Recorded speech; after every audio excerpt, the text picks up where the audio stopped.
బ్రహ్మదేవుడు సృష్టిని సృష్టించే ముందు గాడిదను దగ్గర రమ్మన్నాడంట.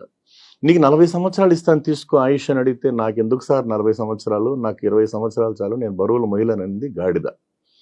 కుక్కను రమ్మన్నాడు, నీకు 40 సార్లు తీసుకో అన్నాడు. నాకెందుకు సార్, నా బతికే కుక్క బతుకు, నేను మురిగి సావలేను, నాకు 20 సార్లు 20 ఇయర్స్ అని చెప్పింది. ఓకే 20 ఇచ్చాడు, జీవో పాస్ అయింది, 20 పక్కన పెట్టాడు.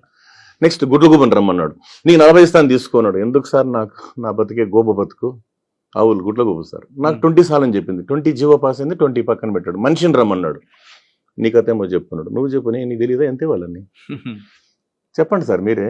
40 ఇస్తాను తీసుకో.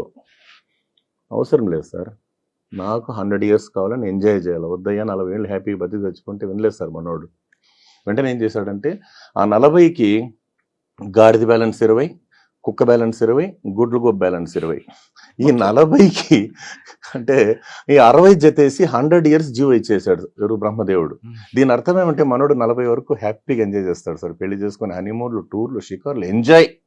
40 స్టార్ట్ అయింది సార్ గాడిద బరువు, డొనేషన్లు, స్కూల్ ఫీజులు, కొడుకు పెళ్లి, కూతురు పెళ్లి, చివరికి 60 వరకు అన్ని అగచాట్లు అయిపోతుంది సార్. రిటైర్ అయ్యి ఇంట్లో వచ్చి కూర్చుంటాడు. కుక్క మాదిరి మురిగేది, కుక్క మాదిరి తిరిగేది. అంటే వాళ్ళు ఎక్కడన్నా గుళ్ళకు గోపురాలకు పోతే కుక్క మాదిరి ఇంటి దగ్గర కాపలా. అవును సార్. 80 నుంచి 100 వరకు చావకుండా బతికుంటే ఇంటి ముందర పెద్ద సీసీ కెమెరా సార్. గుడ్లు గోపులా చూస్తాను, ఎవరు వచ్చిపోయినారా అని అడుగుతుంటాడు. ఇది మానవ జీవితానికి సంబంధించి అంటే అంటే చాలా కాలంగా మన జీవితానికి పరమార్థం ఇది, అర్థం పరమార్థం అంటారు ఈ భాగం. నేను ఈ మధ్య కాలంలో మనకు మా గురువు గారు డాక్టర్ సి నారాయణ స్వామి గారు, అదేవిధంగా కాకినాడకు చెందినటువంటి పుత్తూరి సీతారామరాజు గారు సార్, ఆయన కెనడా దేశంలో కెనడా డే కథల పోటీల్లో రైతన్న గురించి చెప్పి ఆ ఆలోచింపజేసే విధంగాను, కన్నీరు తెప్పించే విధంగాను, ప్రోత్సహించే విధంగాను ఉన్నటువంటి ఒక అద్భుతమైన కవిత మీ ముందు అంటే వినిపించిపోతున్నాను సార్. ఆయన సీతారామరాజు గారు రచించారు దీన్ని. అతను కాడి దించేసి వెళ్ళిపోయాడు, అతను ఊరు వదిలిపెట్టి వెళ్ళిపోయాడు, కాస్త వెతికి పెట్టరు. ఏ రైల్వే స్టేషన్ ముందో, ఏ బస్టాండ్ జనం మధ్యనో రాలిపడ్డ ఆకులా మాసిపోయి ఉంటాడు. వర్షం కురవడానికి సిద్ధంగా ఉన్న మూగ మేఘంలా గుప్పెడు బువ్వ కోసం. ఆ అడుగులే మొన్నటిదాకా మట్టి చాళ్లపై మొక్కలు మొలిపించాయి. ఆ చేతులు ఆకలి పేగులకు అన్నం గింజలు తోలాయి.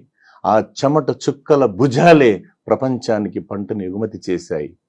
మళ్ళీ మనం అతన్ని వెతికి పట్టుకోకపోతే భూమి నుదుట మొలకబొట్టు మొలవదు, మనిషి జాడ మిగలదు. బతుకు పొలాల్లో ఆకలి పూలు పూయించే అతన్ని మళ్ళీ వెతకండి. బ్రతుకు పైరు ఎండక ముందే మెతుకు గింజలు కోయడానికి కొడవలు అందిద్దాం. అందుకే మీరంతా బతుకు రద్దీ కాస్త ఆపి హలం పట్టి పొలం దున్నే ఆ రాజు ఇప్పుడు ఎక్కడ ఉన్నాడో వెతకండి. మళ్ళీ అతన్ని ఆకుపచ్చని పొలాల్లో దిగపెట్టి వద్దాం. ఆకలి పేగులను అనాథలు చేయొద్దని బతిమాలుకుందాం. ఇది రైతన్న గొప్పతనం సార్. అదే కదా సార్, రైతే రాజు. అంతే సార్, రైతే మా నారాయణ స్వామి సార్ చెప్తారు సార్, రైతే మన కోసం ఉన్న వెన్నుపూస, మనకై కరిగే వెన్నపూస. రైతే మన ప్రాణదాత, రైతే మన అన్నదాత. రైతన్నకు లేదు కులం, రెక్కల కష్టమే అతని అభిమతం. రైతు చెయ్యకపోతే సేద్యం, దైవానికి సైతం ఉండదు నైవేద్యం. మీరు ఎక్కువ ప్రాస తీసుకుంటారు కదా. ప్రాస అనేది ఉంటే మైండ్లోకి ఈజీ కనెక్ట్ అవుతుంది సార్.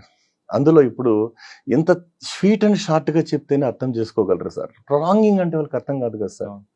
అందుకే రైతు యొక్క 10 వేళ్ళు భూమిలోకి పోతేనే మన 5 వేళ్ళు మనకి ఈజీగా నోట్లోకి వస్తాయి సార్. కరెక్ట్. అందుకే మనం రైతన్నని, మన ప్రాణదాత అయినటువంటి, మన అన్నదాత అయినటువంటి రైతన్నకు మనం చేదోడు బాదోడుగా ఉంటే మనం 10 కాలాల పాటు చల్లగా ఉంటాం సార్. ఇది రైతన్న గొప్పతనం.